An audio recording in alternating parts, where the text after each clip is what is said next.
YouTube. Was talking to one of my members the other day and was reminded of a story. Gotta remember, this is probably back in about 2005. The story comes, we didn't have any cameras or nothing back in the time. The club was still new. There was a very few members. So, I mean, we didn't have any way of documenting it as far as any video or pictures or anything else like that. Plus, it's awful hard to take pictures while you're in the vehicle driving. But anyway, this comes back to about 2005. Just a little story for y'all. Just give you something interesting to watch for change. This goes back to, we were at the Badlands in Annika, Indiana in 2005. On the same weekend, they were holding the Real Truck Club Challenge. Unfortunately, I have a feeling that there is some video out there, but I myself do not have it, whereas somebody out there, one of you as a viewer, may have recorded some while you were out on a trail as well. Just might have panned over and called me or something like that. In which event, if you had, it was, I believe it was the third weekend in August of 2005. So if you have that video, and if you could get that video to me, I will send you an official club sticker, bumper sticker, free of charge, directly to you from the factory. Your choice. We've got about 20 or 30 different styles out there, multiple different things, different sayings, and so on and so forth. So if you have that video, if you can get me a copy of it, I will be more than happy to send you some official club merchandise. So, but here we were. It was during the World Truck Club Challenge, and I decided to go out for a little wheeling and everything else like that. Had a friend of mine with me. He was being a co-driver navigator, so he had the map and the GPS and so on and so forth. So we were out and about, and was talking to a member of mine, and he says, well, what kind of wheeling have you done out there at the Badlands, and how fun is it, and so on and so forth. So I told him, it was a blast and everything, and he asked me, he goes, well, what truck did you bring? Well, of course, I told him the main truck I have had, and that's the Yodafoot. You can look that up on the page here. It's Project Yodafoot. This is what it's at so far, but it was before all the modifications. So, well, I was out there, and so here's how the story goes, because now I'm starting to ramble. But here's how the story goes. So we were out there at the Badlands. It's about 120 degrees in the shade. So I had removed the sunroof glass altogether, opened the camper window, removed both doors. So it was wide open, but we were both wearing our seat belts, and we didn't think anything of it. Now I will tell you, this is why I have the other video on how to make a set of half doors, because I'm a firm believer in them after what happened this weekend. So we were going over the ATV whoop-de-doos, the short little rapid bumps pretty close together, but we were only catching about every third or fourth one. But we had no doors on the truck. So we were thrashing on it pretty hard, catching some good air, having a good time and everything. Well, apparently a quad had stopped about halfway down. It's about a half a mile long, but a quad had stopped. And in the process, when he took off, apparently he must have did a burnout or something. When he took off, he spun his tires off or something and dug a rut. And in the process of digging a rut, when I had landed, I found that rut the hard way.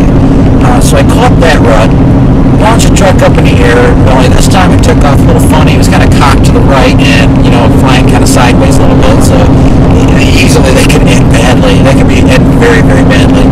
But I caught that rut, launched it into the air. Mind you, we're doing about 45, maybe 50 mile an hour. And launched up in the air, and when we come down, I happened to do a nose stand on the passenger front tire.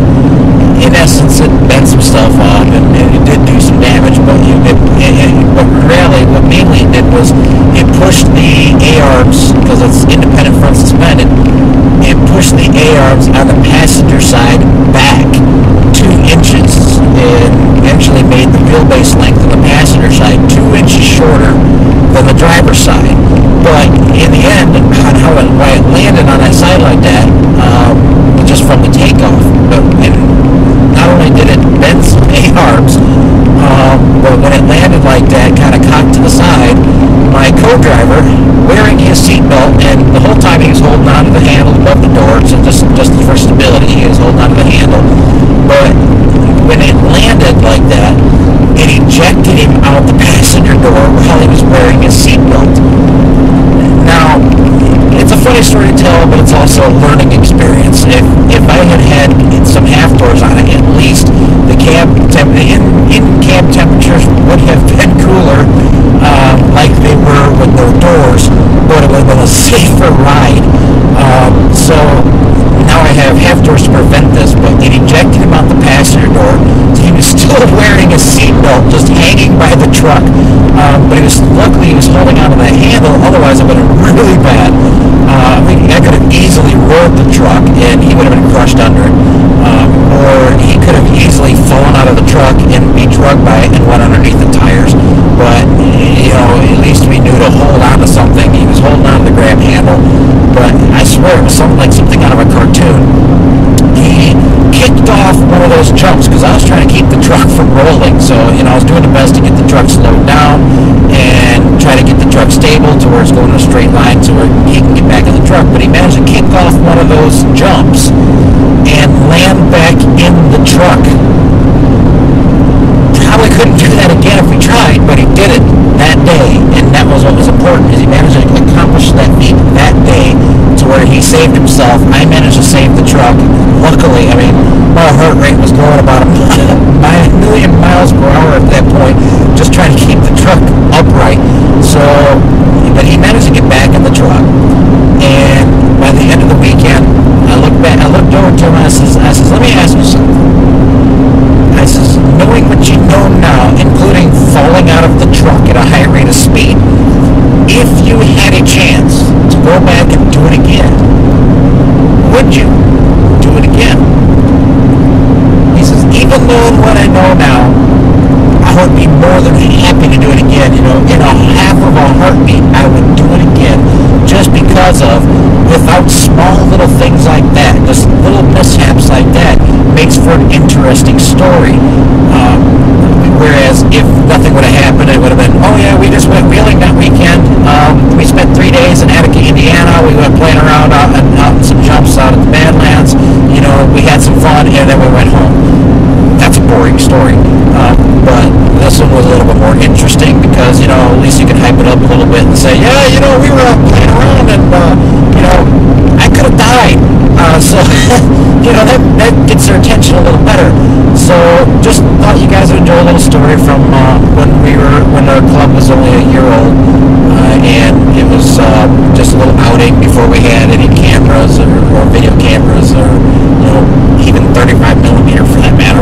It's hard to take a 35 millimeter picture while we were out there. So, and also, once again, if any of you out there on YouTube happen to have some video from about that weekend in 2005 where you seen the Yoda Foot, very recognizable truck at that time.